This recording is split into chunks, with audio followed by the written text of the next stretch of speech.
ತ್ರಿಪುರ ಎಂಬ ಊರಿನಲ್ಲಿ ಲಕ್ಷ್ಮಿ ಮತ್ತು ನಾರಾಯಣ ದಂಪತಿಗಳಿದ್ದರು. ಇವರಿಗೆ ಇಬ್ಬರು ಗಂಡು ಮಕ್ಕಳು. ದೊಡ್ಡ ಮಗನ ಹೆಸರು ನಂದನ್, ಚಿಕ್ಕ ಮಗನ ಹೆಸರು ಚೇತನ್. ಅಣ್ಣ ತಮ್ಮಂದಿರು ಇಬ್ಬರು ಚಿಕ್ಕ ವಯಸ್ಸಿನಿಂದಲೇ ಪ್ರೀತಿಯಿಂದ ಬೆಳೆದರು. ಲಕ್ಷ್ಮಿ ಮತ್ತು ನಾರಾಯಣ ದಂಪತಿಗಳು ತಮ್ಮಿಬ್ಬರ ಮಕ್ಕಳಿಗೂ ಮದುವೆ ಮಾಡಿದರು. ದೊಡ್ಡ ಸೊಸೆಯ ಹೆಸರು ಚಂದನ, ಚಿಕ್ಕ ಸೊಸೆಯ ಹೆಸರು ಮಮತಾ. ದೊಡ್ಡ ಸೊಸೆ ಕೆಲಸಕ್ಕೆ ಹೋಗುತ್ತಿದ್ದಳು. ತಾನು ಒಂದು ದೊಡ್ಡ ಕಂಪನಿಯಲ್ಲಿ ಉದ್ಯೋಗ ಮಾಡುತ್ತಿದ್ದಳು. ಆಕೆಗೆ ತಿಂಗಳಿಗೆ 50,000 ಸಂಬಳ ಸಿಗುತ್ತಿತ್ತು. ಆದರೆ ಚಿಕ್ಕ ಸೊಸೆ ಮಮತಾ ತುಂಬಾ ಶಾಂತ ಸ್ವಭಾವದವಳು. ಅವಳು ಮನೆಯಲ್ಲೇ ಇದ್ದುಕೊಂಡು ಎಲ್ಲರ ಆರೈಕೆ ಮಾಡುತ್ತಿದ್ದಳು. ಮಮತಾ, ನನಗೆ ಬೆಳಗ್ಗೆ ಬೇಗ ತಿಂಡಿ ತಿನ್ನುವ ಅಭ್ಯಾಸವಿದೆ. ಏಕೆಂದರೆ ನನಗೆ ಶುಗರ್ ಇರುವ ಕಾರಣ ಹಸಿವನ್ನು ಸಹಿಸಲಾರೆ. ನೋಡಮ್ಮ ಮಮತಾ, ನನಗೆ ಆದಷ್ಟು ಬೇಗ ಅಂದ್ರೆ ಬೆಳಿಗ್ಗೆ 7 ಗಂಟೆಯ ಹೊತ್ತಿಗೆ ತಿಂಡಿ ಕೊಡು. ನಿನ್ನ ಮಾವ ಈ ರೀತಿ ಮಾತನಾಡುತ್ತಿದ್ದಾನೆ ಎಂದು ದಯವಿಟ್ಟು ಬೇಜಾರು ಮಾಡಿಕೊಳ್ಳಬೇಡ ತಾಯಿ. ನಂದು ವಯಸ್ಸಾದ ಜೀವ, ಅದರಲ್ಲೂ ಈ ಸಕ್ಕರೆ ಕಾಯಿಲೆಗೆ ಗುರಿಯಾಗಿದ್ದೇನೆ. ನನ್ನ ಕಷ್ಟವನ್ನು ಅರ್ಥಮಾಡಿಕೊಳ್ಳುತ್ತೀಯಾ ಎಂದುಕೊಂಡಿದ್ದೇನೆ. ಮಾವ, ನೀವೇನು ಚಿಂತಿಸ್ಬೇಡಿ. ನಿಮಗೆ ಸಮಯಕ್ಕೆ ಸರಿಯಾಗಿ ಔಷಧಿ ಕೊಡುವುದು ಮತ್ತು ತಿಂಡಿ, ಊಟ ಎಲ್ಲವನ್ನು ಕೊಡುವುದು ನನ್ನ ಜವಾಬ್ದಾರಿ. ನಾನು ನಿಮ್ಮನ್ನು ಚೆನ್ನಾಗಿ ನೋಡಿಕೊಳ್ಳುತ್ತೇನೆ. ನೀವು ಚಿಂತಿಸ್ಬೇಡಿ ಮಾವ. ಹೀಗೆ ಮಮತಾ ತನ್ನ ಮಾವನ ಬಳಿ ಮಾತನಾಡಿ ಅವರಿಗೆ ಸಮಾಧಾನಪಡಿಸ್ತಾಳೆ. ದಿನಗಳು ಕಳೆದಂತೆ ದೊಡ್ಡ ಸೊಸೆ ಚಂದನಾಗೆ ಒಂದು ಹೆಣ್ಣು ಮಗು ಜನಿಸ್ತದೆ. ಎರಡನೇ ಸೊಸೆ ಮಮತಾಳಿಗೂ ಒಂದು ಗಂಡು ಮಗು ಜನಿಸ್ತದೆ. ದಿನಗಳು ಕಳೆದಂತೆ ಚಂದನಾಗೆ ತನ್ನ ಮಗುವನ್ನು ನೋಡಿಕೊಳ್ಳಲು ಕೂಡ ಟೈಮ್ ಸಿಗುತ್ತಿರಲಿಲ್ಲ. ಯಾವಾಗಲೂ ಕೆಲಸ ಕೆಲಸ ಎಂದು ಓಡುತ್ತಿದ್ದಳು. ಆದರೆ ಮಮತಾ ಮನೆ ಕೆಲಸಗಳ ಜೊತೆಗೆ ತನ್ನ ಅಕ್ಕನ ಮಗಳನ್ನು ಹಾಗೂ ತನ್ನ ಮಗನನ್ನು ಕೂಡ ತುಂಬ ಪ್ರೀತಿಯಿಂದ ಸಾಕಿದಳು. ಮಕ್ಕಳು ಬೆಳೆದು ದೊಡ್ಡವರಾಗಿ ಶಾಲೆಗೆ ಹೋಗಿ ಬರುತ್ತಿದ್ದರು. ಹೀಗೆ ಮಮತಾ ದಿನಾಪೂರ್ತಿ ಬೆಳಗಿನಿಂದ ಸಂಜೆವರೆಗೂ ಮನೆಯಲ್ಲಿ ಎಲ್ಲರನ್ನೂ ನೋಡಿಕೊಳ್ಳುತ್ತಿದ್ದಳು. ಮಮತಾ ಬೆಳಗ್ಗೆ 5 ಗಂಟೆಗೆ ಎದ್ದರೆ ಅವಳ ಕೆಲಸ ಅಡುಗೆ ಕೋಣೆಯಲ್ಲಿ ಶುರುವಾಗುತ್ತಿತ್ತು. ನಂತರ ರಾತ್ರಿ 12 ಗಂಟೆಯವರೆಗೂ ಅಡುಗೆ ಕೋಣೆಯಲ್ಲಿಯೇ ತನ್ನ ಕೆಲಸವನ್ನು ಮುಗಿಸುತ್ತಿದ್ದಳು. ಒಬ್ಬಳೇ ಇಡೀ ಮನೆಯನ್ನು ನಿಭಾಯಿಸುತ್ತಿದ್ದಳು. ಅತ್ತೆ ಮಾವನ ಆರೈಕೆ, ಇಬ್ಬರು ಮಕ್ಕಳ ಹಾರೈಕೆ, ಹಾಗೆ ತನ್ನ ಗಂಡ ಮತ್ತು ಅಕ್ಕ ಭಾವನನ್ನು ನೋಡಿಕೊಳ್ಳುತ್ತಿದ್ದಳು. ಇಡೀ ಕುಟುಂಬದ ಜವಾಬ್ದಾರಿಯನ್ನು ತನ್ನ ಹೆಗಲ ಮೇಲೆ ಹಾಕಿಕೊಂಡು ಜೀವನ ಸಾಗಿಸುತ್ತಿದ್ದಳು. ಆದರೆ ಇದು ಯಾವುದು ಮಮತಾಳ ಅತ್ತೆ ಲಕ್ಷ್ಮಮ್ಮನಿಗೆ ಕಾಣುತ್ತಿರಲಿಲ್ಲ. ಏಕೆಂದರೆ ದೊಡ್ಡ ಸೊಸೆ ಆಫೀಸಿಗೆ ಹೋಗಿ ಬರುತ್ತಿದ್ದಳು, ಕೈ ತುಂಬ ಸಂಬಳ ತರುತ್ತಿದ್ದಳು. ಆದರೆ ಚಿಕ್ಕ ಸೊಸೆ ಮನೆಯಲ್ಲಿ ತಾನೇ ಉಳಿದಳು. ಅದಕ್ಕೆ ಮಮತಾಳ ಬಗ್ಗೆ ಅಷ್ಟು ಕಾಳಜಿ ಲಕ್ಷ್ಮಿಗೆ ಇರಲಿಲ್ಲ. ಮಮತಾ, ತಿಂಡಿ ರೆಡಿಯಾಗಿದ್ಯಾ? ಚಂದನಾಗೆ ಟೈಮ್ ಆಗಿದೆ. ಅವಳು ಆಫೀಸ್ ಹೋಗ್ತಾಳೆ ಅಂತ ಗೊತ್ತಿದೆ ತಾನೆ ನಿನಗೆ? ಬೆಳಗಿನ ಅಡುಗೆ ಮನೆಯಲ್ಲಿ ಅದೇನ್ ಮಾಡ್ತೀಯೋ ಗೊತ್ತಿಲ್ಲ. ಬೇಗ ತಿಂಡಿ ತಗೊಂಡು ಬಾ. ಬಂದೆ ಅತ್ತೆ. ಅಕ್ಕ ತೆಕ್ಕೊಳ್ಳಿ ನಿಮ್ಮ ಟಿಫಿನ್. ಪರವಾಗಿಲ್ಲ ಬಿಡಿ ಅತ್ತೆ, ಆಫೀಸಿಗೆ ಹೋಗ್ಲು ನನಗಿನ್ನೂ ಟೈಮ್ ಇದೆ. ಮಮತಾ, ನೀನೇನು ಗಡಿಬಿಡಿ ಮಾಡ್ಕೊಳ್ಬೇಡ, ಆರಾಮಾಗಿ ಕೆಲಸ ಮಾಡು. ಮಮತಾ, ನಿನ್ಗೇನಾದ್ರೂ ಸಹಾಯ ಬೇಕಿದ್ರೆ ನಾನ್ ಮಾಡ್ಕೊಡ್ಲೇ? ಇಲ್ಲ ರೀ, ಏನು ಬೇಡ. ನಿಮ್ಗೆ ಲೇಟ್ ಆಗುತ್ತಿದೆ. ನೀವು ಆಫೀಸಿಗೆ ಹೊರಡಿ. ಸರಿ ಮಮತಾ, ನಾನು ಮಕ್ಕಳನ್ನು ಸ್ಕೂಲಿನಲ್ಲಿ ಡ್ರಾಪ್ ಮಾಡಿ ಆಫೀಸಿಗೆ ಹೋಗಿ ಬರುತ್ತೇನೆ. ನೀನು ಮೊದಲು ತಿಂಡಿ ತಿನ್ನು. ನೋಡು, ಎಷ್ಟು ಲೇಟಾಗಿದೆ ಈಗ್ಲೇ. ಕೆಲಸ ಎಂದು ಅದರಲ್ಲೇ ಮುಳುಗ್ಬೇಡ. ನಿನ್ನ ಬಗ್ಗೆಯೂ ಸ್ವಲ್ಪ ಚಿಂತೆ ಮಾಡು. ನೀವೇನು ಚಿಂತೆ ಮಾಡಬೇಡಿ, ನಾನು ಎಲ್ಲವನ್ನೂ ನೋಡ್ಕೊಳ್ತೇನೆ. ಇದು ಈಗ ನಾನು ತಿಂಡಿ ತಿಂತೇನೆ, ನೀವು ಹೋಗಿ ಬನ್ನಿ. ಓಹೋ, ಬನ್ನಿ ಬನ್ನಿ. ನಿಮ್ಗೆ ನಮ್ಮ ಮನೆ ಕಡೆ ಬರ್ಲು ಈಗ ಟೈಮ್ ಆಯ್ತೆ. ನಿಮ್ಮನ್ನೆಲ್ಲ ನೋಡಿ ಎಷ್ಟು ದಿನ ಆಯ್ತು. ಎಲ್ಲರೂ ಹೇಗಿದ್ದೀರಾ? ಮಮತಾ, ಮಮತಾ, ಬೇಗ ಎಲ್ಲರಿಗೂ ತಿಂಡಿ ಕಾಫಿಯನ್ನು ರೆಡಿ ಮಾಡು. ನನ್ನ ಸ್ನೇಹಿತೆಯರು ಬಂದಿದ್ದಾರೆ. ಲಕ್ಷ್ಮಿ, ನೀನ್ ಹೇಗಿದ್ದೀಯಾ? ನಾವಂತೂ ಎಲ್ಲರೂ ಚೆನ್ನಾಗಿದ್ದೇವೆ. ನೀನು ಕೂಡ ಇತ್ತೀಚೆಗೆ ನಮ್ಮ ಮನೆ ಕಡೆ ಬರುವುದನ್ನು ನಿಲ್ಸಿದ್ದೀಯಾ? ಯಾಕೆ? ನಿನ್ಗೆ ಮನೆಯಲ್ಲಿ ತುಂಬ ಕೆಲಸವಿದೆಯಾ ಹೇಗೆ? ಅಂದಹಾಗೆ ಮಮತಾ ನಿನ್ನ ಎರಡನೇ ಸೊಸೆ ಅಲ್ಲವೇ? ಹೌದು ಗಂಗಾ, ಮಮತಾ ನನ್ನ ಎರಡನೇ ಸೊಸೆ. ಅಂದಹಾಗೆ ನಿನ್ನ ದೊಡ್ಡ ಸೊಸೆಯಲ್ಲಿ ಕಾಣತಿಲ್ಲ. ಊರಿಗೇನಾದ್ರೂ ಹೋಗಿದ್ದಾಳ? ಇಲ್ಲ, ನನ್ನ ದೊಡ್ಡ ಸೊಸೆ ಒಂದು ದೊಡ್ಡ ಆಫೀಸಲ್ಲಿ ಕೆಲಸ ಮಾಡುತ್ತಿದ್ದಾಳೆ. ಅವಳಿಗೆ ತಿಂಗಳಿಗೆ 50,000 ಸಂಬಳ. ಆಕೆ ನನ್ನ ಚಿಕ್ಕ ಸೊಸೆ ಮಮತಾಳ ರೀತಿಯಲ್ಲ. ಇವಳಂತೂ ಯಾವಾಗಲೂ ಮನೆಯಲ್ಲಿ ಇರ್ತಾಳೆ, ಮನೆ ಕೆಲಸ ಮಾತ್ರ ಮಾಡುತ್ತಾಳೆ. ಆದರೆ ನನ್ನ ದೊಡ್ಡ ಸೊಸೆ ಹೊರಗಡೆ ಹೋಗಿ ದುಡಿಯುತ್ತಾಳೆ. ಇಲ್ಲ ಲಕ್ಷ್ಮಿ, ಈ ರೀತಿಯೆಲ್ಲ ಮಾಟ್ನಾಡೋದು ಬೇಡ. ಪಾಪ ಮಮತಾ ಕೂಡ ಬೆಳಗ್ಗೆಯಿಂದ ಸಂಜೆ ತನಕ ಮನೆಯಲ್ಲಿ ಎಲ್ಲಾ ಕೆಲಸವನ್ನೂ ಮಾಡುತ್ತಾ ಇದ್ದಾಳೆ ತಾನೆ. ಹೀಗಿರಬೇಕಾದ್ರೆ ಸುಮ್ಮನೆ ಇದ್ದಾಳೆ ಎಂದು ಹೇಗೆ ಹೇಳುತ್ತೀಯಾ? ಪಾಪ ಮಮತಾ, ಹಾಗೆಲ್ಲ ಮಾತ್ನಾಡಬೇಡ ಲಕ್ಷ್ಮಿ.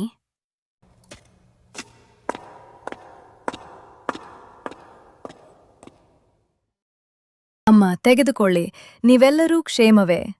ಹೌದು ಮಮತಾ, ನಾವೆಲ್ಲರೂ ಚೆನ್ನಾಗಿದ್ದೀರಿ. ನೀನ್ ಹೇಗಿದ್ದೀಯಾ ಮಗಳೇ? ಅಂದಾಗೆ ಮಕ್ಕಳು ಎಲ್ಲಿ? ಇಬ್ಬರು ಶಾಲೆಗೆ ಹೋಗಿದ್ದಾರೆ ಅಮ್ಮ. ಅವರು ಬರಲು ಸಂಜೆ ಆಗಿಬಿಡುತ್ತದೆ. ಹೀಗೆ ಹೇಳಿ ಮಮತಾ ಬೇಜಾರಿನಿಂದ ಒಳಗೆ ಹೋಗ್ತಾಳೆ. ಯಾಕೆಂದ್ರೆ ಅವಳ ಅತ್ತೆ ಮಾತನಾಡಿದ ಮಾತುಗಳು ಅವಳ ಮನಸ್ಸಿಗೆ ತುಂಬಾ ನೋವು ಕೊಡುತ್ತದೆ. ಲಕ್ಷ್ಮೀ ಚಂದನಾಳನ್ನು ಒಂದು ರೀತಿ, ಮಮತಾಳನ್ನು ಇನ್ನೊಂದು ರೀತಿ ನೋಡುತ್ತಾಳೆ. ಚಂದನ ದುಡಿಯುತ್ತಾಳೆ ಎಂಬ ಕಾರಣಕ್ಕಾಗಿ ಅವಳನ್ನು ಪ್ರೀತಿಯಿಂದ ನೋಡಿಕೊಳ್ತಾಳೆ. ಮಮತಾ ಮನೆಯಲ್ಲಿ ಇರುತ್ತಾಳೆ ಅಂದುಕೊಂಡು ಅವಳ ಮೇಲೆ ಲಕ್ಷ್ಮಿಯ ಪ್ರೀತಿ ತುಂಬಾ ಕಡಿಮೆ. ಆದರೆ ನಾರಾಯಣ ಈ ರೀತಿಯಲ್ಲ.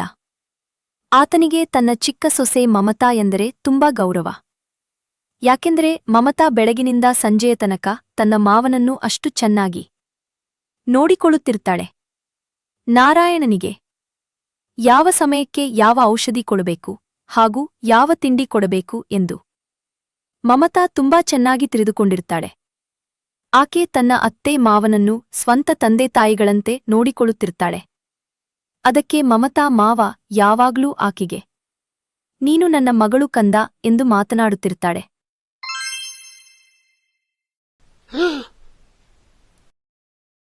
ಅಯ್ಯೋ, ಏನಾಯ್ತು ಈ ದಿನ ನನಗೆ? 15 ನಿಮಿಷ ಲೇಟಾಗಿ ಎದ್ದಿದ್ದೇನೆ. ಓಹೋ, ಬೇಗ ಬೇಗ ಎಲ್ಲ ತಯಾರಿಗಳನ್ನು ಮಾಡಬೇಕು. ಬೇಗ ತಿಂಡಿ ರೆಡಿ ಮಾಡಬೇಕು, ಮಕ್ಕಳನ್ನು ಶಾಲೆಗೆ ರೆಡಿ ಮಾಡಬೇಕು, ಮಾವನವರಿಗೆ ಔಷಧಿ ಮತ್ತು ತಿಂಡಿ ಕೊಡಬೇಕು. ಓ ದೇವ್ರೇ, ಈ ದಿನ ಏನಾಯ್ತು ನನಗೆ? ಮಮತಾ, ಯಾಕಿಷ್ಟು ಗಾಬರಿಯಾಗಿದ್ಯಾ? ಒಂದು ದಿನ ಲೇಟ್ ಆದ್ರೆ ಏನ್ ತಪ್ಪಿಲ್ಲ. ನಾನ್ ನಿನ್ಗೆ ಎಷ್ಟ್ ಸಾರಿ ಹೇಳಿದ್ದೀನೆ, ಒಬ್ಳೇ ಎಲ್ಲಾ ಕೆಲ್ಸಗಳಿಂದ ಮಾಡಬೇಡ ಎಂದು. ಅತ್ತಿಗೆಗೂ ಹೇಳು ನಿನ್ ಸಹಾಯಕ್ಕೆ ಬರ್ಲು. ಎಷ್ಟು ಅಂತ ಒಬ್ಳೇ ಮಾಡ್ತೀಯ ಮಮತಾ? ಪಾಪ ಅಕ್ಕ, ಅವರು ಹೊರಗಡೆ ಹೋಗಿ ಕೆಲಸ ಮಾಡುತ್ತಿದ್ದಾರೆ ಅಲ್ಲವೇ? ನಾನು ಹೇಗೆ ಹೇಳಲಿ ಅವರಿಗೆ ನನಗೆ ಮನೆ ಕೆಲಸದಲ್ಲಿ ಸಹಾಯ ಮಾಡಲು? ಪಾಪ, ನನಗೇನೂ ತೊಂದರೆ ಆಗುತ್ತಿಲ್ಲ. ಎಲ್ಲಾ ಕೆಲಸವನ್ನು ನಾನೇ ನೋಡಿಕೊಳ್ಳುತ್ತೇನೆ. ನೀವೇನೂ ಚಿಂತಿಸಬೇಡಿ. ಇವಳಿಗೆ ಎಷ್ಟ್ ಹೇಳಿದ್ರೂ ಕೇಳೋದಿಲ್ಲ. ಬೆಳಗ್ಗೆ 5 ಗಂಟೆಗೆ ಎದ್ರೆ ರಾತ್ರಿ 12 ಗಂಟೆಯಾದ್ರೂ ಬಂದು ಮಲಗೋದಿಲ್ಲ. ಯಾವಾಗ್ಲೂ ಮನೆ ಕೆಲಸದಲ್ಲೇ ಬಿಜಿಯಾಗಿರ್ತಾಳೆ. ಒಂದು ಗಳಿಗೆಯೂ ವಿಶ್ರಾಂತಿ ಪಡೆದುಕೊಳ್ಳೋದಿಲ್ಲ. ಹೀಗಾದ್ರೆ ಇವಳ ಆರೋಗ್ಯ ಸ್ಥಿತಿ ಏನಾಗ್ಬೇಕು? ಒಮ್ಮೆ ಅಮ್ಮನ್ ಬಳಿ ಮಾತನಾಡ್ಬೇಕು. ಮಮತಾ, ಮಕ್ಕಳಿಗೆ ಲೇಟ್ ಆಗ್ತಾ ಇದೆ. ಅದೇನ್ ಕೆಲಸ ಮಾಡ್ತೀಯೋ ನನಗಂತೂ ಅರ್ಥ ಆಗ್ತಾ ಇಲ್ಲ. ಬೇಗ ಬಾರೆ. ಅಮ್ಮ, ನಿನಗೆ ಸ್ವಲ್ಪವೂ ಕರುಣೆ ಇಲ್ಲವೇ? ಮಮತಾ ಬೆಳಗ್ಗೆನಿಂದ ರಾತ್ರಿವರೆಗೂ ಒಂದೇ ಸಮನೆ ದುಡಿಯುತ್ತಿದ್ದಾಳೆ. ಅವಳದ್ದು ಒಂದು ಜೀವ ಎಂದು ನಿನಗೆ ಅರ್ಥ ಆಗುತ್ತಿಲ್ಲವೇ? ಏಕೆ ಎಲ್ಲಾ ಕೆಲಸವನ್ನು ಅವಳೊಬ್ಬಳ ಮೇಲೆ ಹಾಕಿದ್ದೀರಾ ನೀವು? ಅತ್ತಿಗೆಗೂ ಹೇಳಬಹುದು ತಾನೆ ಮಮತಾಳಿಗೆ ಸಹಾಯ ಮಾಡಲು. ಏಕೆ ಅಮ್ಮ, ನೀವು ಅತ್ತಿಗೆಗೆ ಒಂದು ರೀತಿ, ಮಮತಾಳನ್ನೇ ಒಂದು ರೀತಿ ನೋಡುತ್ತಿದ್ದೀರಾ? ನನಗ್ಯಾಕೋ ಇದು ಸರಿ ಕಾಣುತ್ತಿಲ್ಲ ಅಮ್ಮ. ನೀವು ಇದೇ ರೀತಿ ನಡೆದುಕೊಳ್ಳುತ್ತಿದ್ದಾರೆ, ನಾನು ನನ್ನ ಹೆಂಡತಿ ಮಗುವನ್ನು ಕರೆದುಕೊಂಡು ಬೇರೆ ಮನೆಗೆ ಹೊರಟು ಹೋಗುತ್ತೇನೆ. ಸಾಕು, ಮುಚ್ಚೋ ಬಾಯಿ. ಹೆಂಡತಿಯ ಪರವಹಿಸ್ಕೊಂಡು ಎಷ್ಟು ಮಾತ್ನಾಡ್ತಿದ್ದೀಯ? ನಾನೇನು ಅವಳಿಗೆ ಚಿತ್ರಹಿಂಸೆ ಕೊಡ್ತಿದ್ದೀನಾ? ಚಂದನ ಬೆಳಗ್ಗೆ ಆಫೀಸಿಗೆ ಹೋದ್ರೆ ಸಂಜೆ ಮನೆಗ್ ಬರ್ತಾಳೆ. ಅವಳು ಕೂಡ ಹೊರಗಡೆ ದುಡಿಯುತ್ತಿದ್ದಾಳೆ ಎಂದು ನಿನಗೆ ತಿಳಿಯುತ್ತಿಲ್ಲವೇ? ಇವಳು ಮನೆಯಲ್ಲೇ ತಾನೇ ಇದ್ದಾಳೆ. ಯಾರು ಮಾಡದ ಮನೆ ಕೆಲಸಗಳನ್ನು ಇವಳು ಒಬ್ಬಳೇ ಮಾಡ್ತಿದ್ದಾಳ ಹೇಗೆ? ಇದೇ ಕೆಲಸಗಳನ್ನು ತಾನೇ ನಾನು ಮೊದಲು ಮಾಡ್ತಿದ್ದೆ. ಆಗ ನನಗೇನು ದನಿವಾಗ್ತಿರ್ಲಿಲ್ವೇ? ಈಗ ನಿನ್ನ ಹೆಂಡತಿ ಕೆಲಸ ಮಾಡಿಬಿಟ್ರೆ ಅವಳಿಗೆ ಏನಾದ್ರೂ ಕಮ್ಮಿ ಆಗಿಬಿಡ್ತದೆ. ಹೋಗೋ ಇಲ್ಲಿಂದ. ನನಗೆ ಎದುರು ವಾದಿಸಲು ಬಂದಿದ್ದಾನೆ. ಅಮ್ಮ, ನೀನು ಮಾತ್ನಾಡ್ತಿರುವುದು ನನಗೆ ಸರಿ ಕಾಣುತ್ತಿಲ್ಲ. ನೀವು ಹೀಗೆ ನಡೆದುಕೊಳ್ಳುತ್ತಿದ್ದಾರೆ, ಮುಂದೆ ನಾನು ಬೇರೆ ನಿರ್ಧಾರವನ್ನೇ ತೆಗೆದುಕೊಳ್ಳುತ್ತೇನೆ ನೋಡ್ತೀರಿ. ಚೇತನ್, ಬೇಜಾರ್ ಮಾಡ್ಕೊಳ್ಬೇಡಪ್ಪ. ನಿನಗೆ ನಿಮ್ಮಮ್ಮನ್ ಬಗ್ಗೆ ಗೊತ್ತಿದೆ ತಾನೆ? ಅವಳು ಯಾರ್ ಮಾತನ್ ಕೇಳೋದಿಲ್ಲ. ಅವಳಿಗೆ ಯಾವುದು ಸರಿ ಅನ್ಸುತ್ತದೆ ಅದನ್ನೇ ಮಾಡ್ತಾರೆ. ಇವಳಿಗೆ ಆ ದೇವರೇ ಬಂದು ಬುದ್ಧಿ ಕೊಡ್ಬೇಕು. ನಾನ್ ಎಷ್ಟೋ ಬಾರಿ ಹೇಳಿದೆ ಮಮತಾಳನ್ನು, ಯಾವಾಗ್ಲೂ ಬೈಯುತ್ತಿರಬೇಡ ಎಂದು. ಪಾಪ ಆಕೆ ತಾನೇ ಎಷ್ಟು ಅಂತ ಕೆಲಸ ಮಾಡ್ತಾಳೆ. ನಾನ್ ನೋಡ್ತಲೇ ಇದ್ದೇನೆ. ಈ ಕಡೆ ಮನೆ ಕೆಲಸ, ಆ ಕಡೆ ಮಕ್ಕಳ ಜವಾಬ್ದಾರಿ, ಅದರೊಂದಿಗೆ ನಾನು. ಪಾಪ ನನ್ನ ಭಾರವೂ ಕೂಡ ಆಕೆಯ ಮೇಲಿದೆ. ನನಗೆ ಸಮಯಕ್ಕೆ ಸರಿಯಾಗಿ ಎಲ್ಲವನ್ನು ನೋಡಿಕೊಳ್ಳುತ್ತಿದ್ದಾರೆ. ಮಮತಾಳಂತ ಸೊಸೆಯನ್ನು ಪಡೆಯಲು ನಾನು ಪುಣ್ಯ ಮಾಡಿದ್ದೇನೆ ಚೇತನ್. ನೀನೀಗ ಸಮಾಧಾನ ಮಾಡಿಕೊ. ನಿನ್ನ ಅಮ್ಮನಿಗೆ ಒಂದಲ್ಲ ಒಂದು ದಿನ ಬುದ್ಧಿ ಬರುತ್ತದೆ. ಸರಿಯಪ್ಪ, ನಾನು ಆಫೀಸಿಗೆ ಹೋಗಿ ಬರ್ತೇನೆ. ನಿಮ್ಮ ಆರೋಗ್ಯದ ಕಡೆ ಜೋಪಾನ. ಮಮತಾ, ನಾನು ಆಫೀಸಿಗೆ ಹೋಗಿ ಬರ್ತೇನೆ. ಹೀಗೆ ದಿನಗಳು ಕಳೆಯುತ್ತದೆ. ಆದರೆ ಲಕ್ಷ್ಮಿಗೆ ಮಾತ್ರ ಮಮತಾಳ ಮೇಲೆ ಪ್ರೀತಿ ಬರಲೇ ಇಲ್ಲ. ಮಮತಾ ಮಾಡುವ ಕೆಲಸವು ಲಕ್ಷ್ಮಿಯ ಕಣ್ಣಿಗೆ ಕಾಣುತ್ತಿರಲಿಲ್ಲ. ಮಮತಾ ಯಾವ ಸಮಯಕ್ಕೆ ಯಾವ ಕೆಲಸ ಮಾಡುತ್ತಾಳೆ ಎಂದು ಕೂಡ ತಿಳಿಯಲಿಲ್ಲ. ಹೀಗೆ ಕೆಲವು ದಿನಗಳ ನಂತರ, ಅರೆ, ಏನಿದು? ಸಮಯ 6 ಗಂಟೆ ಆಗಿದೆ. ಇನ್ನು ಮಮತಾ ಮಲಗಿದ್ದಾಳೆ. ಓಹೋ, ಮಮತಾಗೆ ಜ್ವರ ಬಂದಿದೆ. ಅಯ್ಯೋ, ಎಷ್ಟು ಮೈ ಬಿಸಿಯಾಗಿದೆ. ಮಮತಾ, ಏನಾಗುತ್ತಿದೆ ನಿನಗೆ? ರೀ, ಯಾಕೋ ಗೊತ್ತಿಲ್ಲ, ತುಂಬ ಸುಸ್ತಾಗುತ್ತಿದೆ. ನನಗೆ ಮೇಲೆ ಹೇಳಲು ಆಗುತ್ತಿಲ್ಲ. ಅಯ್ಯೋ ರೀ, ನಿಮ್ಮ ತಂದೆಗೆ ಔಷಧಿ ಮತ್ತು ತಿಂಡಿ ಕೊಡಬೇಕು. ಮಕ್ಕಳನ್ನು ಶಾಲೆಗೆ ತಯಾರು ಮಾಡಬೇಕು. ಈಗ ನಾನೇನು ಮಾಡಲಿ? ನನಗೆ ಮೇಲೆ ಹೇಳಲು ಕೂಡ ಆಗುತ್ತಿಲ್ಲ. ಅಯ್ಯೋ ಮಮತಾ, ನೀನು ಮೊದಲು ಸುಮ್ಮನಿರು. ಯಾವಾಗ್ಲೂ ಕೆಲಸ ಏನು ನಿನ್ನ ಮಾತು? ಈ ಮನೆಯಲ್ಲಿ ನೀನೊಬ್ಬಳೇ ಇದ್ದೀಯಾ? ನಾನು ಮೊದಲಿನಿಂದಲೇ ನಿನಗೆ ಹೇಳುತ್ತಿದ್ದೆ, ನಿನ್ನ ಆರೋಗ್ಯದ ಕಡೆ ಜೋಪಾನ ಎಂದು. ಈಗ ನೋಡು, ನೀನು ನನ್ನ ಮಾತನ್ನು ಎಲ್ಲಿ ಕೇಳುತ್ತೀಯಾ? ಇರು, ನಾನು ಡಾಕ್ಟರನ್ನು ಬರಲು ಹೇಳುತ್ತೇನೆ. ಚೇತನ್ ಡಾಕ್ಟರ್ಗೆ ಕರೆ ಮಾಡಿ ಕರೆಸ್ತಾನೆ.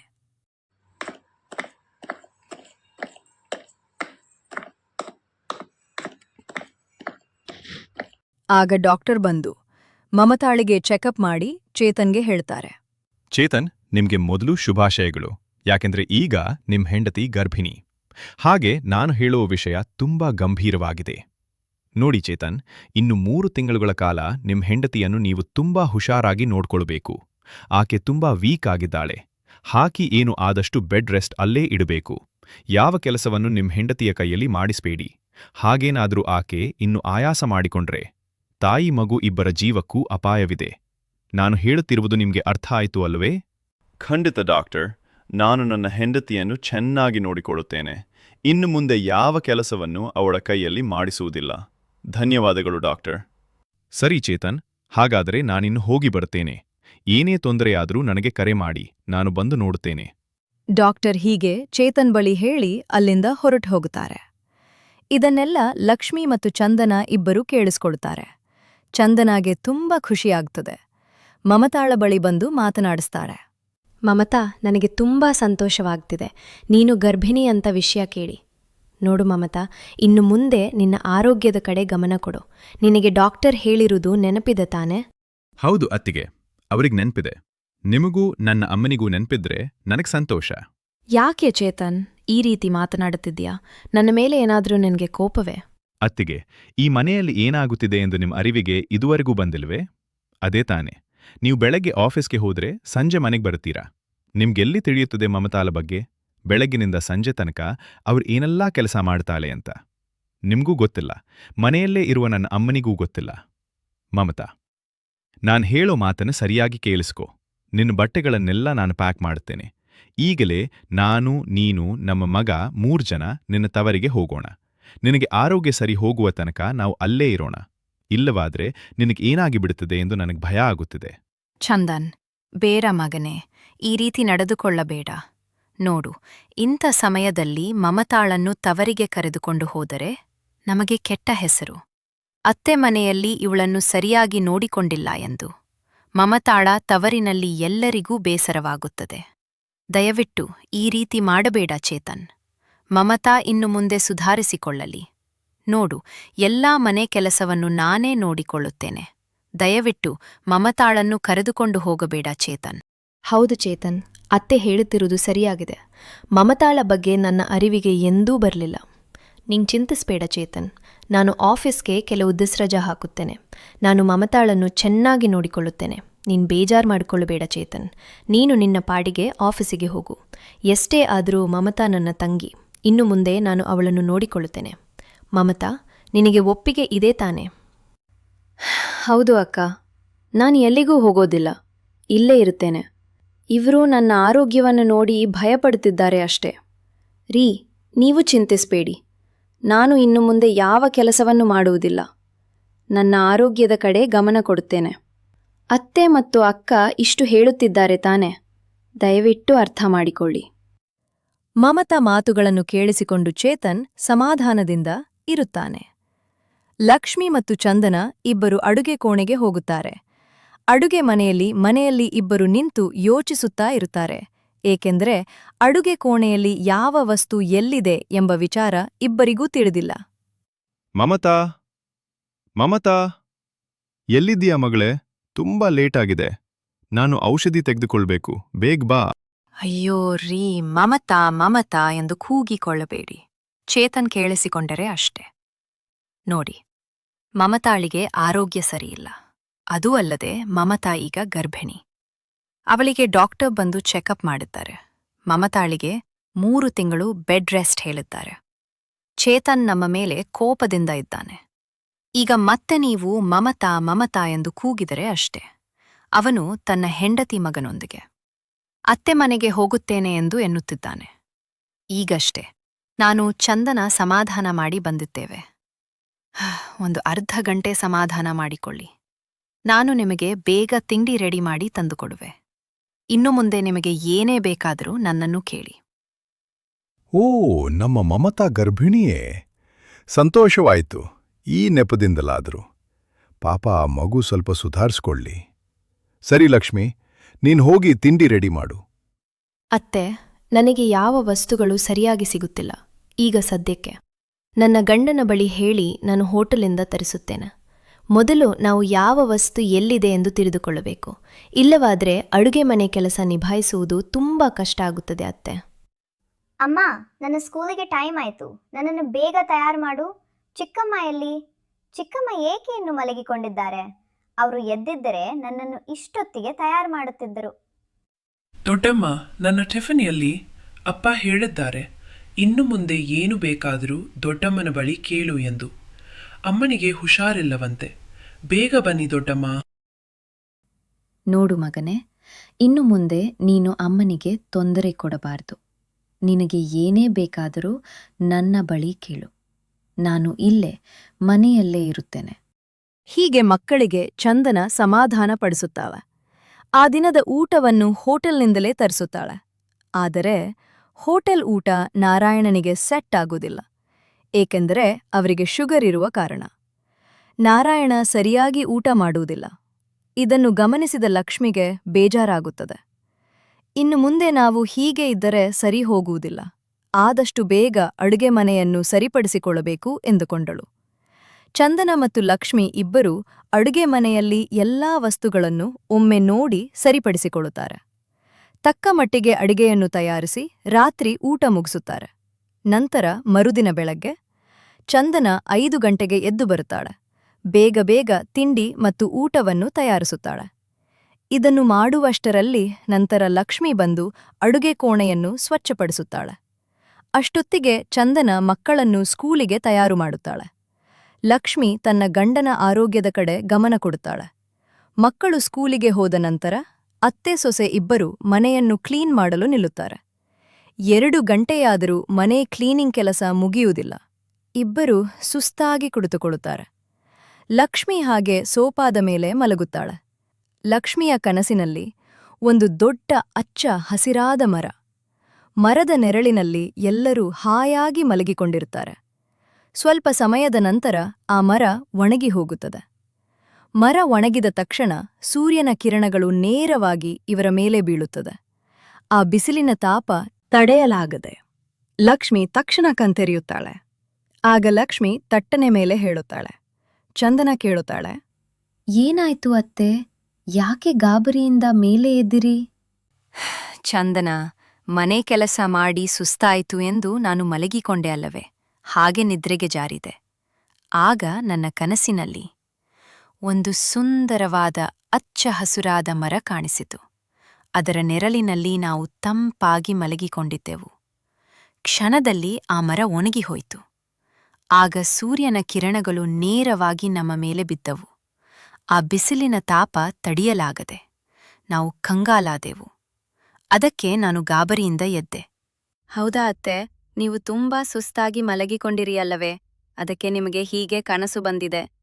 ಎಲ್ಲವೂ ಸರಿ ಹೋಗುತ್ತದೆ ಅತ್ತೆ, ಚಿಂತಿಸಬೇಡಿ. ಆದರೆ ಲಕ್ಷ್ಮಿಗೆ ಆ ಕನಸು ಮರುಕಳಿಸುತ್ತಲೇ ಇತ್ತು. ಲಕ್ಷ್ಮಿ ಹೋಗಿ ತನ್ನ ಗಂಡನ ಬಳಿ ಹೇಳಿಕೊಡುತ್ತಾಳೆ. ಆಗ ನಾರಾಯಣ ಲಕ್ಷ್ಮಿಗೆ ಹೇಳುತ್ತಾರೆ, ಲಕ್ಷ್ಮಿ, ನಿನಗೆ ಇನ್ನೂ ಅರ್ಥವಾಗಲಿಲ್ಲವೇ ಇದೆಲ್ಲವೂ? ಆ ದೇವರು ನಿನ್ನ ಬಳಿ ಏನೋ ಹೇಳಲು ಹೊರಟಿದ್ದಾರೆ ಎಂದು. ನೋಡು ಲಕ್ಷ್ಮಿ, ನೀನು ಮತ್ತೆ ಚಂದನ ಇಬ್ಬರು ಎಷ್ಟೇ ಕೆಲಸ ಮಾಡಿದರೂ ಈ ಮನೆಯಲ್ಲಿ ಮುಗಿಯುತ್ತಾ ಇಲ್ಲ ಅಲ್ಲವೇ? ಇಬ್ಬರೂ ಸೇರಿ ಮಾಡಿದ ಕೆಲಸವೇ ಮುಗಿಯುತ್ತಿಲ್ಲ ಎಂದರೆ ಪಾಪ ಮಮತಾ, ಇಷ್ಟು ವರ್ಷಗಳಿಂದ ಒಬ್ಬಳೇ ಹೇಗೆ ಮಾಡುತ್ತಿದ್ದಳು? ಒಂದು ದಿನವಾದರೂ ನೀನು ಮಮತಾ ಯಾವ ಕೆಲಸ ಮಾಡುತ್ತಿದ್ದಾಳೆ, ಎಷ್ಟೊತ್ತಿಗೆ ಎದ್ದೇಳುತ್ತಾಳೆ, ಎಷ್ಟೊತ್ತಿಗೆ ನಿದ್ರಿಸುತ್ತಾಳೆ, ಏನಾದರೂ ನಿನಗೆ ತಿಳಿದಿದೆಯಾ ಲಕ್ಷ್ಮಿ? ಪಾಪ ಮಮತಾ ಒಂದು ದಿನ ಕೂಡ ಬೇಜಾರು ಮಾಡಿಕೊಳ್ಳುತ್ತಿರಲಿಲ್ಲ. ತನಗೆ ಸುಸ್ತಾಗಿದೆ ಅಂತ ಕೂಡ ಕುಳಿತುಕೊಳ್ಳಲು ಆಕೆಗೆ ಟೈಮು ಸಿಗುತ್ತಿರಲಿಲ್ಲ. ಎಲ್ಲಾ ಕೆಲಸವನ್ನೂ ತಾನು ಒಬ್ಬಳೇ ಮಾಡುತ್ತಿದ್ದಳು.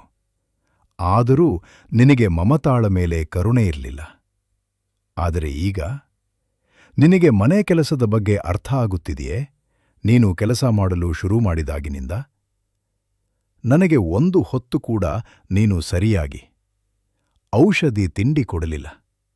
ಆದರೆ ಮಮತಾ ಒಂದು ದಿನ ಕೂಡ ಯಾವುದನ್ನು ಮರೆಯಲಿಲ್ಲ. ಮಮತಾಳಿಗೆ ನಾನು ಏನು ತಿನ್ನುತ್ತೇನೆ, ಯಾವ ಔಷಧಿ ಯಾವ ಸಮಯಕ್ಕೆ ಸೇವಿಸುತ್ತೇನೆ, ನಾನು ಇಷ್ಟೊತ್ತಿಗೆ ಮಲಗುತ್ತೇನೆ, ಎಷ್ಟೊತ್ತಿಗೆ ಎದ್ದೇಳುತ್ತೇನೆ, ಎಲ್ಲವೂ ತಿಳಿದಿದೆ. ಆದರೆ ನಿನಗೆ ನನ್ನ ಬಗ್ಗೆಯೂ ಗೊತ್ತಿಲ್ಲ. ಮನೆಯಲ್ಲಿ ಏನು ನಡೆಯುತ್ತಿದೆ ಎಂದು ನಿನಗೆ ಗೊತ್ತಿಲ್ಲ. ಈಗಲಾದರೂ ಮಮತಾಳ ಬಗ್ಗೆ ಅರ್ಥ ಮಾಡಿಕೋ. ನಿನ್ನ ಕನಸಿನಲ್ಲಿ ಬಂದಿರುವುದು ಇದೆ. ಇಷ್ಟು ದಿನ ಮಮತಾ ಎಂಬ ಹಚ್ಚ ಹಸಿರಿನ ಮರದ ನೆರಳಿನಲ್ಲಿ ಹಾಯಾಗಿ ಇದ್ದೆ. ಆದರೆ ಆ ಮರದ ಎಲೆಗಳು ಎಷ್ಟು ದಿನ ತಾನೇ ಅಚ್ಚ ಹಸಿರಾಗಿ ಉಳಿಯಲು ಸಾಧ್ಯ? ಅವು ಬಿಸಿಲಿನ ಬೇಗ ತಾಳಲಾರದೆ ಉದುರಿ ಹೋದವು. ಆಗ ಸೂರ್ಯನ ಕಿರಣ ನಿನ್ನ ಮೇಲೆ ನೇರವಾಗಿ ಬಿತ್ತು. ಬಿಸಿಲಿನ ಬೇಗಿಯನ್ನು ನೀನು ತಾಳಲಿಲ್ಲ. ನಿನಗೆ ಅರ್ಥವಾಗುತ್ತಿದೆ ಲಕ್ಷ್ಮಿ ನಾನು ಹೇಳುತ್ತಿರುವುದು? ಹೌದು ರೀ, ನೀವು ಹೇಳುತ್ತಿರುವುದು ಎಲ್ಲ ನನಗೆ ಅರ್ಥ ಆಗುತ್ತಿದೆ. ಮಮತಾ ಬಂದ ಮೇಲೆ ನಾನು ಮನೆಯ ಜವಾಬ್ದಾರಿಯನ್ನೇ ಮರೆತೆ, ನಿಮ್ಮನ್ನು ಕೂಡ. ನಿಮ್ಮ ಅವಶ್ಯಕತೆ ಏನು ಎಂದು ನಾನು ತಿಳಿದುಕೊಳ್ಳಲಿಲ್ಲ. ಹಾಗೆ ಮಮತಾಳ ಬೆಲೆಯೂ ನನಗೆ ಅರ್ಥವಾಗಲಿಲ್ಲ. ಚಂದನ ಆಫೀಸಿಗೆ ಹೋಗಿ ಸಂಪಾದನೆ ಮಾಡುತ್ತಿದ್ದಾಳೆ ಎನ್ನುವುದಷ್ಟೇ ನನ್ನ ತಲೆಯಲ್ಲಿ ಇತ್ತು. ಮಮತಾ ಮನೆಯಲ್ಲಿ ತಾನೇ ಇರುತ್ತಾಳೆ, ಮನೆಯಲ್ಲಿ ಏನು ಅಂತ ದೊಡ್ಡ ಕೆಲಸ ಇರುತ್ತದೆ, ಎಲ್ಲರೂ ಮಾಡುವ ಕೆಲಸ ತಾನೇ ಎಂದು ಅಂದುಕೊಂಡಿದ್ದೆ. ಆದರೆ ನನಗೆ ಈಗ ಎಲ್ಲವೂ ಅರ್ಥವಾಗುತ್ತಿದೆ. ನಾನು ಮತ್ತು ಚಂದನ ಇಬ್ಬರು ಇದ್ದರೂ ಮನೆ ಕೆಲಸ, ಮಕ್ಕಳ ಕೆಲಸ ನಿಮ್ಮ ಕೆಲಸ ಯಾವುದನ್ನೂ ಸರಿಯಾಗಿ ನಿಭಾಯಿಸಲಿಲ್ಲ. ಆದರೆ ಮಮತಾ ಒಂದು ದಿನವೂ ಯಾವ ಕೆಲಸವನ್ನು ಬಾಕಿ ಉಳಿಸಲಿಲ್ಲ. ಈ ಮನೆಯಲ್ಲಿ ಮಮತಾ ನಗುನಗುತ್ತಾ ಓಡಾಡಿಕೊಂಡು ಎಲ್ಲಾ ಕೆಲಸವನ್ನು ಮಾಡುತ್ತಿದ್ದಳು. ಆದರೆ ಈಗ ಮಮತಾ ಮಲಗಿರುವುದರಿಂದ ಈ ಮನೆ ಯಾವುದೋ ಬೆಲೆ ಬಾಳುವ ವಸ್ತುವನ್ನು ಕಳೆದುಕೊಂಡಿದೆ ಎನಿಸುತ್ತದೆ. ನಾನು ತುಂಬಾ ದೊಡ್ಡ ತಪ್ಪು ಮಾಡಿದೆ. ಮಮತಾಳ ಬಗ್ಗೆ ನಾನು ಮೊದಲಿನಿಂದಲೇ ತಿಳಿದುಕೊಳ್ಳಬೇಕಿತ್ತು. ಅವಳ ಸಹಾಯಕ್ಕೆ ನಾನು ನಿಲ್ಲಬೇಕಾಗಿತ್ತು. ಹೀಗೆ ಲಕ್ಷ್ಮಿ ಎಲ್ಲ ವಿಷಯವನ್ನು ತನ್ನ ಗಂಡನ ಬಳಿ ಹೇಳಿಕೊಂಡು ಸಂಕಟಪಡುತ್ತಿರುತ್ತಾಳೆ.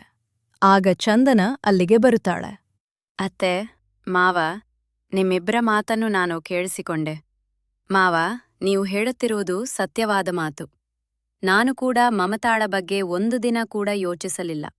ನಾನು ಬೆಳಗ್ಗೆ ಆಫೀಸಿಗೆ ಹೋಗುವ ಮೊದಲು ಮಮತಾಳಿಗೆ ಸ್ವಲ್ಪ ಸಹಾಯ ಮಾಡಬೇಕಾಗಿತ್ತು. ಆಫೀಸಿನಿಂದ ಬಂದ ನಂತರವೂ ಸ್ವಲ್ಪ ಸಹಾಯ ಮಾಡಬಹುದಾಗಿತ್ತು. ಇದ್ಯಾವುದೂ ನನ್ನ ಯೋಚನೆಗೆ ಬರಲಿಲ್ಲ ಮಾವ. ಹಾಗೆ ನಾನು ಮಮತಾಳಿಗೆ ಸಹಾಯ ಮಾಡಿದ್ದರೆ ಈ ದಿನ ಪಾಪ ಮಮತಾ ಇಷ್ಟು ಕಷ್ಟಪಡುವ ಅವಶ್ಯಕತೆ ಇರುತ್ತಿರಲಿಲ್ಲ. ನನ್ನ ತಪ್ಪು ಕೂಡ ನನಗೆ ಅರ್ಥವಾಗಿದೆ ಮಾವ. ಈ 3 ತಿಂಗಳುಗಳ ಕಾಲ ನಾನು ಆಫೀಸಿಗೆ ರಜಾ ಹಾಕುತ್ತೇನೆ. ಮಮತಾಳನ್ನು ಚೆನ್ನಾಗಿ ನೋಡಿಕೊಳ್ಳುತ್ತೇನೆ. ನಂತರ ನಾನು ಪ್ರತಿದಿನ ಅವಳಿಗೆ ಎಲ್ಲಾ ಕೆಲಸದಲ್ಲೂ ಸಹಾಯ ಮಾಡುತ್ತೇನೆ. ಮಮತಾಳಗಿರುವ ಒಳ್ಳೆ ಗುಣ ಬೇರೆ ಯಾವ ಹೆಣ್ಣಿಗೂ ಬರುವುದಿಲ್ಲ ಮಾವ. ಅವಳ ಜಾಗದಲ್ಲಿ ನಾನೇನಾದರೂ ಇದ್ದಿದ್ದರೂ ಕೂಡ ಇಷ್ಟು ಜವಾಬ್ದಾರಿಯಿಂದ ನಡೆದುಕೊಳ್ಳುತ್ತಿದ್ದೇನೆ ಇಲ್ಲವೋ ನನಗೆ ಗೊತ್ತಿಲ್ಲ. ಆದರೆ ಮಮತಾಳ ತ್ಯಾಗ ತುಂಬಾ ದೊಡ್ಡದು. ಅವಳಂತಹ ತಂಗಿಯನ್ನು ಪಡೆಯಲು ನಾನು ಪುಣ್ಯ ಮಾಡಿದ್ದೇನೆ. ನಾನು ಕೂಡ ನನ್ನ ಮಗಳನ್ನು ಒಂದು ದಿನವೂ ನೋಡಿಕೊಳ್ಳಲಿಲ್ಲ. ಅವಳಿಗೆ ನಾನೇ ತಾಯಿ ಅನ್ನುವ ವಿಷಯ ಕೂಡ ಮರೆತು ಹೋಗಿದೆ. ಒಂದೊಂದು ಸಲ ಅವಳು ನನ್ನನ್ನು ದೊಡ್ಡಮ್ಮ ಎಂದು ಕರೆಯುತ್ತಾಳೆ. ಆದರೆ ಮಮತಾಳನ್ನು ಯಾವಾಗಲೂ ಅಮ್ಮ ಅನ್ನುತ್ತಾಳೆ. ಅಷ್ಟು ಪ್ರೀತಿಯಿಂದ ನನ್ನ ಮಗಳನ್ನು ನೋಡಿಕೊಂಡಿದ್ದಾಳೆ ಈ ಕಾಲದಲ್ಲಿ. ಈ ರೀತಿ ಯಾರು ಇರುತ್ತಾರೆ ಮಾವ? ನಾನಂತೂ ನನ್ನ ತಂಗಿಯನ್ನು ಪಡೆಯಲು ಪುಣ್ಯ ಮಾಡಿದ್ದೇನೆ. ಹೌದು ಚಂದನ, ಇನ್ನು ಮುಂದೆ ನಾನು ಕೂಡ ಸುಮ್ಮನೆ ಕುಳಿತುಕೊಳ್ಳುವುದಿಲ್ಲ. ಎಲ್ಲಾ ಮನೆ ಕೆಲಸದಲ್ಲೂ ಮಮತಾಳಿಗೂ ನಿನಗೂ ಸಹಾಯ ಮಾಡುತ್ತೇನೆ. ನನ್ನ ಗಂಡನ ಅವಶ್ಯಕತೆ ಏನಿದೆ ಎಂಬುದು ಇನ್ನು ಮುಂದೆ ನಾನೇ ತಿಳಿದುಕೊಳ್ಳುತ್ತೇನೆ, ಮನೆಗೆ ಹಿರಿಯಳಾಗಿ. ಇದೆಲ್ಲವನ್ನೂ ಮೊದಲಿನಿಂದಲೇ ನಾನು ಸುಧಾರಿಸಿಕೊಳ್ಳಬೇಕಾಗಿತ್ತು. ಎಲ್ಲರೂ ಮಮತಾಳ ಕೋಣೆಗೆ ಹೋಗಿ ಮಮತಾಳನ್ನು ನೋಡುತ್ತಾರೆ. ಆಗ ಮಮತಾ ಮಲಗಿಕೊಂಡಿರುತ್ತಾಳೆ. ಇದನ್ನು ಗಮನಿಸಿದ ಲಕ್ಷ್ಮಿ, ಪಾಪ ಮಮತಾ ನಿದ್ರಿಸುತ್ತಿದ್ದಾಳೆ, ನಾವು ಅವಳಿಗೆ ತೊಂದರೆ ಕೊಡುವುದು ಬೇಡ, ಅವಳು ಎದ್ದ ಮೇಲೆ ಬಂದು ಮಾತನಾಡೋಣ. ಈಗಲಾದರೂ ಅವಳು ನೆಮ್ಮದಿಯಾಗಿ ನಿದ್ರೆ ಮಾಡಲಿ. ಎಷ್ಟು ರಾತ್ರಿಗಳು ನಿದ್ರೆಯಿಲ್ಲದೆ ಮಲಗಿದ್ದಾಳೋ ಏನೋ ಗೊತ್ತಿಲ್ಲ. ಹೀಗೆ ಎಲ್ಲಾ ವಿಚಾರವನ್ನು ಅವರವರು ಮಾತನಾಡಿಕೊಳ್ಳುತ್ತಿರುತ್ತಾರೆ. ಎಲ್ಲವನ್ನೂ ಮಮತಾ ಕೇಳಿಸಿಕೊಳ್ಳುತ್ತಾಳೆ. ಮಮತಾಳಿಗೆ ತುಂಬಾ ಸಂತೋಷವಾಗುತ್ತದೆ. ಆಗ ಮಮತಾ, ಅತ್ತೆ, ನೀವುಗಳು ಮಾತನಾಡುತ್ತಿರುವುದನ್ನು ನಾನು ಕೇಳಿಸಿಕೊಂಡೆ. ನನಗೆ ತುಂಬಾ ಸಂತೋಷವಾಗುತ್ತಿದೆ. ಮಮತಾ, ನೀನು ನಿದ್ರಿಸಲಿಲ್ಲವೇ? ನಮ್ಮನ್ನು ಕ್ಷಮಿಸು ಮಗಳೇ. ನಾನು ಎಂಥ ದೊಡ್ಡ ತಪ್ಪನ್ನು ಮಾಡಿದೆ ಎಂದು ಈಗ ತಿಳಿಯುತ್ತಿದೆ. ನಮ್ಮಿಬ್ಬರ ಕೈಯಲ್ಲಿ ಈ ಮನೆಯ ಜವಾಬ್ದಾರಿಯನ್ನು ನಿಭಾಯಿಸಲು ಆಗುತ್ತಿಲ್ಲ. ಆದರೆ ನೀನೊಬ್ಬಳೆ ಹೇಗೆ ಎಲ್ಲ ಕೆಲಸವನ್ನು ಮಾಡುತ್ತಿದ್ದೆ. ಒಂದು ದಿನ ಕೂಡ ನಿನ್ನ ಮುಖದಲ್ಲಿ ನಾನು ಬೇಜಾರು ನೋಡಲಿಲ್ಲ. ಎಲ್ಲಾ ಕೆಲಸವನ್ನು ಸಂತೋಷದಿಂದ ಮಾಡಿ ಮುಗಿಸುತ್ತಿದ್ದೆ. ಹೌದು ಮಮತಾ, ಅತ್ತೆ ಹೇಳುತ್ತಿರುವುದು ಸತ್ಯ. ನನಗೂ ಅತ್ತೆಗೂ ಅಡುಗೆ ಕೋಣೆಯಲ್ಲಿ ಏನು ಮಾಡಲು ದಿಕ್ಕು ತೋಚುತ್ತಿಲ್ಲ. ಮಕ್ಕಳಿಗೆ ಯಾವ ಸಮಯಕ್ಕೆ ಏನು ಕೊಡಬೇಕೆಂದು ಕೂಡ ಅರ್ಥವಾಗುತ್ತಿಲ್ಲ. ಮಾವನವರಿಗೂ ಯಾವ ಸಮಯಕ್ಕೆ ಏನು ಕೊಡಬೇಕೆಂದು ತಿಳಿಯುತ್ತಿಲ್ಲ. ನಮಗೆ ಈಗ ಗೊತ್ತಾಗುತ್ತಿದೆ ಮಮತಾ, ನಾನು ಮತ್ತು ಅತ್ತೆ ಇಷ್ಟು ಬೇಜವಾಬ್ದಾರಿಯಿಂದ ಇದ್ದೆವು ಎಂದು. ಈ ಮನೆಯಲ್ಲಿ ಏನು ನಡೆಯುತ್ತಿದೆ ಎಂದೇ ನಮಗೆ ಅರಿವಿಗೆ ಬರಲಿಲ್ಲ. ಎಲ್ಲವನ್ನೂ ನೀನೊಬ್ಬಳೇ ಹೇಗೆ ನಿಭಾಯಿಸುತ್ತಿದ್ದೆ ಮಮತಾ?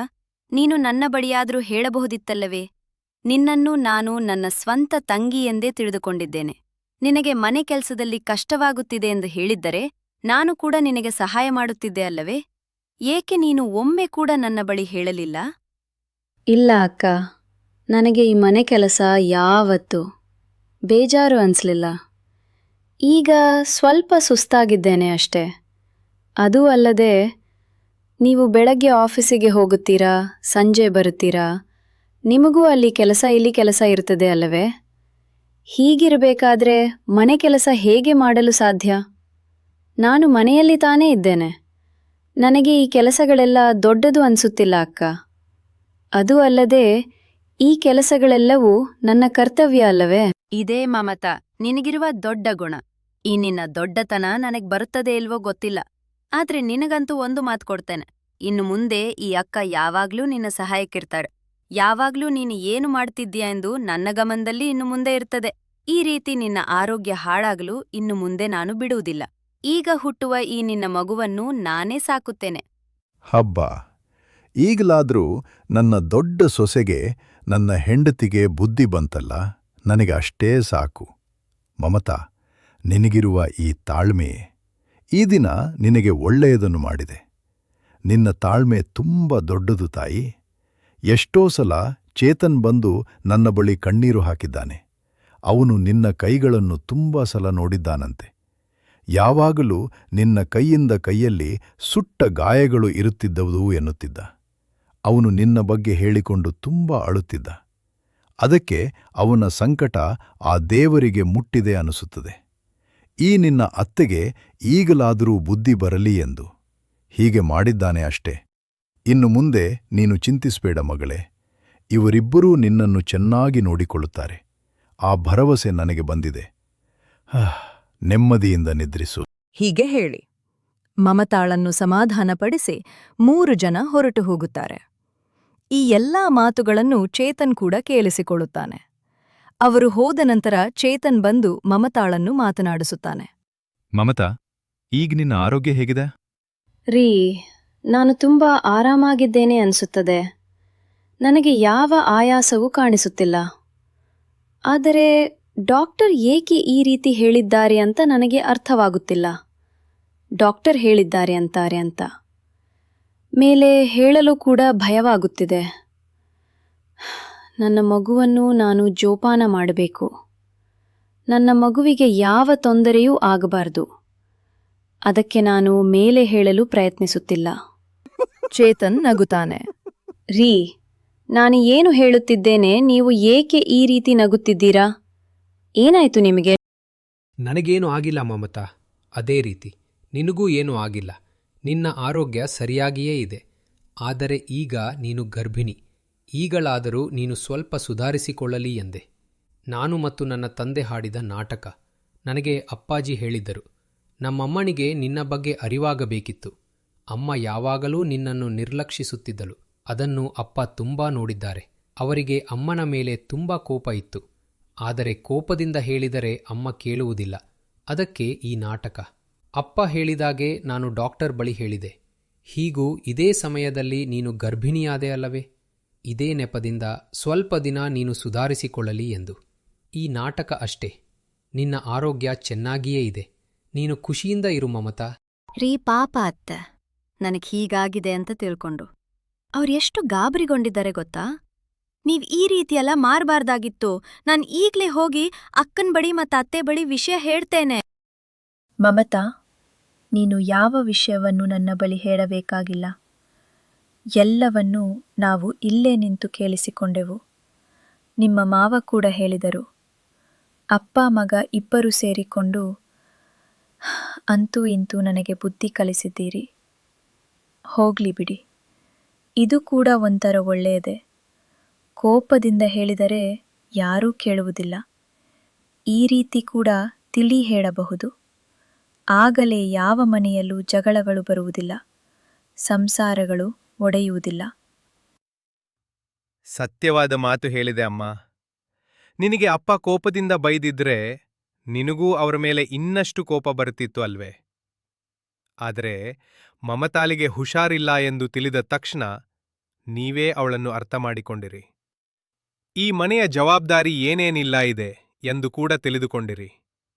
ನೀನು ಮಾಡುತ್ತಿದ್ದ ತಪ್ಪಿನಿಂದ ನನಗೆ ಅತ್ತಿಗೆಯ ಮೇಲೆ ಕೂಡ ಸಿಟ್ಟಾಗುತ್ತಿತ್ತು. ಆದರೆ ಅಪ್ಪಾಜಿ ಹೇಳುತ್ತಿದ್ದರು, ಅತ್ತಿಗೆ ಕೂಡ ತುಂಬ ಒಳ್ಳೆಯವರೆಂದು. ಆದರೆ ಅವರಿಗೂ ಮನೆಯ ವಿಷಯ ಯಾವುದು ತಿಳಿಯುತ್ತಿರಲಿಲ್ಲ. ಅದಕ್ಕೆ ನಾನು ಅಪ್ಪಾಜಿ ಸೇರಿ ಈ ನಾಟಕ ಮಾಡಿದ್ದೀರಿ. ಹಬ್ಬ ಹೇಗೋ ಎಲ್ಲವೂ ಸರಿ ಹೋಯಿತು ಅಲ್ವೇ? ನನಗೆ ಅಷ್ಟೇ ಸಾಕು. ನನ್ನ ಮಮತಾಳ ಮಮತೆ ಏನೆಂದು ನಿಮಗೆ ತಿಳಿಯಿತೆ? ಹೌದು ಚೇತನ್, ನನ್ನ ತಂಗಿ ಮಮತಾಳ ಮಮತೆ ನನಗೆ ಅರ್ಥವಾಯಿತು. ಇನ್ನು ಮುಂದೆ ಅವಳನ್ನು ನಾನು ಪ್ರೀತಿಯಿಂದ ನೋಡಿಕೊಳ್ಳುತ್ತೇನೆ. ಯಾವಾಗಲೂ ಅವಳ ಸಹಾಯಕ್ಕೆ ನಿಂತಿರುತ್ತೇನೆ. ನೀನು ನನ್ನ ಮೇಲೆ ಕೋಪ ಮಾಡಿಕೊಳ್ಳಬೇಡ. ಇಲ್ಲ ಇಲ್ಲ ಅತ್ತಿಗೆ, ನನಗೆ ಅಮ್ಮ ಮಮತಾಳನ್ನು ನಿರ್ಲಕ್ಷಿಸುವುದನ್ನು ನೋಡಿ ನಿಮ್ಮ ಮೇಲೆ ಕೋಪ ಬರುತ್ತಿತ್ತು ಅಷ್ಟೇ. ನನಗೆ ಅಮ್ಮ ಬೇರೆಯಲ್ಲ, ನೀವು ಬೇರೆಯಲ್ಲ ಅತ್ತಿಗೆ. ಮನೆಯ ಬೆಳಕು ಹಣದಿಂದ ಮಾತ್ರ ಬರುವುದಿಲ್ಲ, ಮನಸ್ಸಿಟ್ಟು ಮಾಡುವ ಸೇವೆಯಿಂದಲೂ ಬರುತ್ತದೆ. ಸಂಪಾದಿಸುವ ಕೈಗಳು ದೊಡ್ಡದು, ಸಂಸಾರವನ್ನು ನಿಭಾಯಿಸುವ ಕೈಗಳು ಅಷ್ಟೇ ದೊಡ್ಡದು. ಮರದ ನೆರಳು ಇರುವಾಗ ಅದರ ಬೆಲೆ ಗೊತ್ತಾಗುವುದಿಲ್ಲ. ನೆರಳು ದೂರವಾದಾಗ ಬಿಸಿರಿನ ತಾಪ ಅರಿವಾಗುತ್ತದೆ. ಹಾಗೆಯೇ ಮನೆಯ ಸೊಸೆ ಎಂಬುದು ಕೇವಲ ಒಬ್ಬ ವ್ಯಕ್ತಿಯಲ್ಲ. ಆಕೆ ಮನೆಯ ನೆಮ್ಮದಿ, ಮಕ್ಕಳ ನಗು, ಕುಟುಂಬದ ಆಸರೆ. ಒಬ್ಬರ ಕೆಲಸವನ್ನು ಇನ್ನೊಬ್ಬರ ಕೆಲಸಕ್ಕೆ ಹೋಲಿಸಬೇಡಿ. ಪ್ರೀತಿ ಮತ್ತು ಗೌರವ ಕೊಟ್ಟರೆ ಮಾತ್ರ ಸಂಬಂಧಗಳು ಉಳಿಯುತ್ತವೆ. ಸಂಸಾರ ಗೆಲ್ಲುವುದು ಜಗಳದಿಂದಲ್ಲ, ಒಬ್ಬರನ್ನೊಬ್ಬರು ಅರ್ಥ ಮಾಡಿಕೊಂಡು ಬದುಕಿದಾಗ. ಮನೆಯವರ ಮೌಲ್ಯ ಅವರು ದೂರವಾದ ಮೇಲೆ ಗೊತ್ತಾಗಬಾರದು. ಇರುವಾಗಲೇ ಅವರ ಪ್ರೀತಿ, ತ್ಯಾಗ ಮತ್ತು ಸೇವೆಯನ್ನು ಗೌರವಿಸೋಣ. ಸಂಸಾರವನ್ನು ಕಟ್ಟುವುದು ಹಣವಲ್ಲ, ಪರಸ್ಪರ ಗೌರವ ಮತ್ತು ಪ್ರೀತಿಯೇ. ಧನ್ಯವಾದಗಳು.